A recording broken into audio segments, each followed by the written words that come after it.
Joining us here is to discuss his Deputy Public Defender for L.A. County, Philip Dubé. He's here in the studio. Philip, great to see you. And also joining us, criminal defense attorney David Bruno. David, great to see you.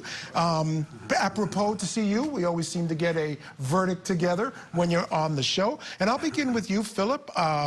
Just your sense of the verdict in this case? It's no surprise. The only thing I'm disappointed with is the amount of time they took to deliberate, you know.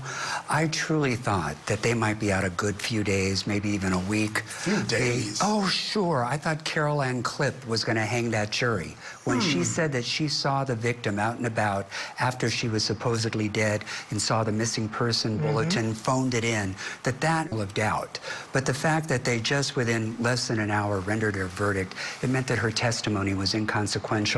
Or she was incorrect, you know. The other thing that surprised me too, Michael, and I don't know if Mr. Bruno will agree, the jury finds the firearm use enhancement true, but there was absolutely no evidence that a gun was even used. You have no proof that the girl was even shot, you know, that a bullet ever even hit her. No gun is recovered. I mean, all you have at most might be a statement from him that a gun was used. So what you have clearly are violations of their corpus delicti rule, where they're allowing in his statements to prove up the crime without independent evidence of the body of the crime. All he can hope for now is that lingering residual doubt in the penalty phase, where the jury can say, well, you know, maybe they proved it beyond a reasonable doubt, but I don't know with absolute certainty if he did it. So there is that lingering doubt where they may render a mercy verdict. One final thought, and that is in Florida, the judge has the power to override a death verdict. So even if they come back with a death verdict, the judge, don't know if I see that coming anyway, because we've seen his ruling.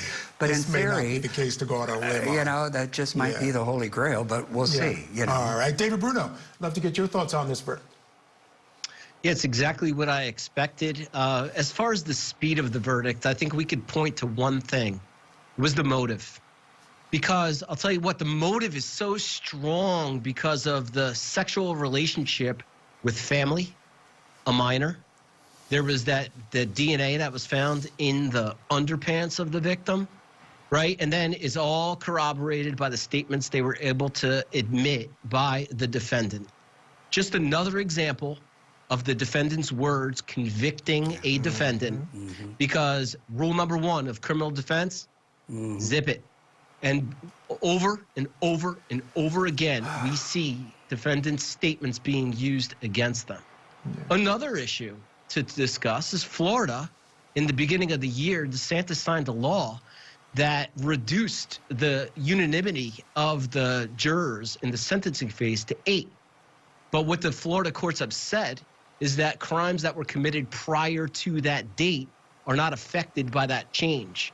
So because of the age of the case, because of the date of the crime, he gets around the new law in Florida that requires 8 instead of 12 for the death penalty. So he will be someone who requires 12 in this case, and as you said, that could lead to some issues in terms of maybe a mercy verdict or not. Did you think there was some missed opportunities here, Philip, for the defense? Because to me, again, it was his own words, and it were, as it were, confessions to a couple of different people. One of them happened in a jail environment. The other was to his brother. But we did find out, and I think it was fairly credible, that he was someone who liked to tell stories. And there's also this idea that you tell stories in jail because there's other factors involved. The relationships between inmates is very different. The world, I mean, it's a world none of us can truly understand, but there are folks who do, psychologists who could have been brought in to testify about that. Do you think that was a missed opportunity by the defense? Absolutely. The defense could have put on a false confession expert to explain the cultural nuances of life in jail. You know, it is survival of the fittest, Michael. I'm serious. I mean, you've got all these inmates from different backgrounds, different offenses that are holding them, violent, serious, nonviolent, maybe even paper crimes. And sometimes you have to own certain crimes to make it look like you're a big, bad, tough dude to thwart any attacks that could be coming. And I think the idea is to make the other inmates afraid of you. But they never think for 1 minute that what they're copping to or what they're owning could come back against them in a criminal trial.